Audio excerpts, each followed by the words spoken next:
Hey, and thank you for clicking play.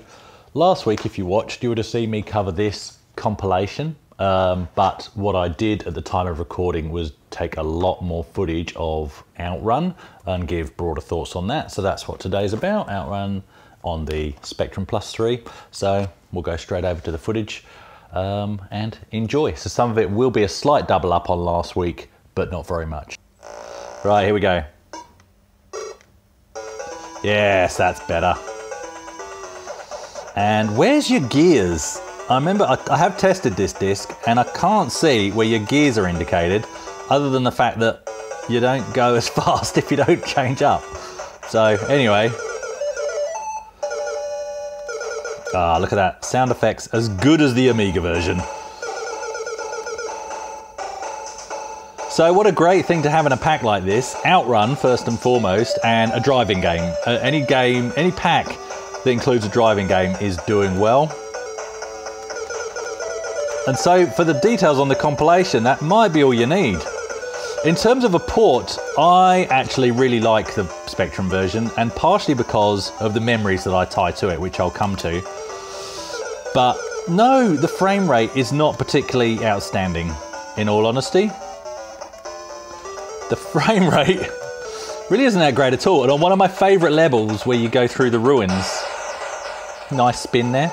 On one of my favourite levels where you go through the ruins, actually, the frame rate is appalling. It's going to change down there. And change. Did that change down? I don't know. No, that's down. That's up. Where does it indicate that? Nowhere. But other than that, other than the odd patches, the frame rate is okay. Wet Clermont, infinitely better. So I think this is a game where they could have made more compromises, which they did on the C64 version. The C64 version is blindingly fast because they made the necessary compromises. What the Spectrum version does is look at the drawing. Okay, colours aside, forget the fact that it's not the right colour at all. This representation of the arcade graphics of the Testarossa is fantastic. It really has the same lines. It really looks like the same sprite, missing the colour. They've done a really good job there, and the other assets in the game are recreated. But unfortunately, I think that's also its downfall. Going to that level of trying to recreate the assets rather than simplifying has led into, oh, I really shouldn't have gone left, has led into the fact that the frame rate really can't cope. But I liked it. So as we get into the worst level to play on the Spectrum version, notice it had to load this. Oh no, it's the next level because the levels are kind of swapped around on this version. This level's quite fast.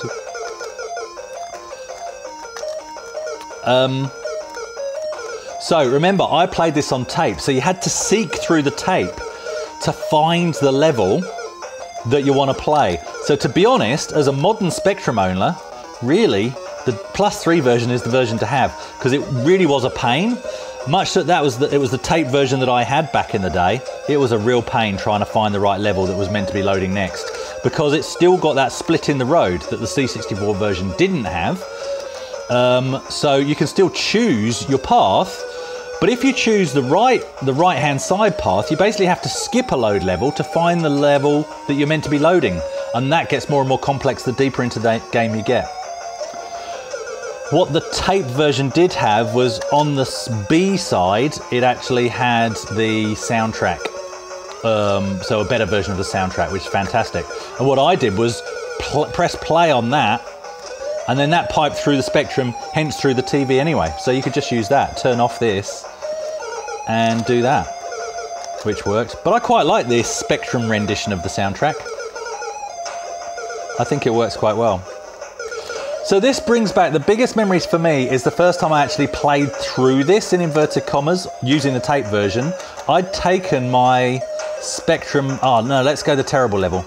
I don't think I got away with that change of mind. I didn't get away with that. So it's a different level then that we're going to. So yeah, I took my Spectrum down on a holiday that we did in Somerset at a caravan park, and it's the first time I took a computer with me on holiday. And I get up early, and the static caravan, so you know, sort of more like a unit really, holiday unit that had TVs and stuff. And I'd set my Spectrum up early in the morning before anybody else got up on that holiday, and I was just playing through Outrun. There's another game which, when I recollect it, is particularly tied to that particular holiday memory, which I loved as well. But so this takes me back to that holiday, because that's when I actually had the time to really persevere and go through this, which was great. See, look how long it takes to load a level even off disk. Hopefully it's not failing.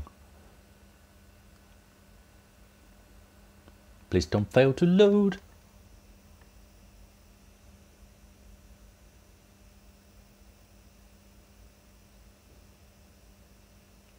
It might have failed to load. So if this has failed to load the next level, well, guess what? That's all I'm covering of Outrun today. Let's have a look.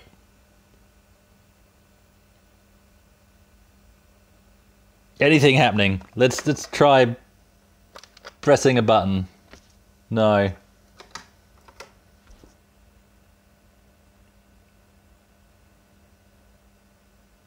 I have a seeking suspicion that's not happy. So that's all we're covering of Outrun today. But yeah, those are my memories. That holiday in Somerset, in that caravan, that static caravan park, and just playing through this. I really enjoyed it. Frame rate aside. And look, heck, the frame rate's no worse than the Amiga version. And the graphics, forgiving the lack of color, I would argue are better than the Amiga version by a long shot in terms of how those sprites are drawn. Outrun's one of my favourite games, the arcade obviously. Probably only played it about, I reckon 3 times. But it doesn't matter, it made a big enough impact, the arcade version. Absolutely love it. So always, before there was Can It Play Doom, there was Can It Play Outrun. That's what I say. Right, let's move on, because this has died. So there you go, that was my thoughts on Outrun. I've got to give this pack back to Shane before he forgets he even owns it.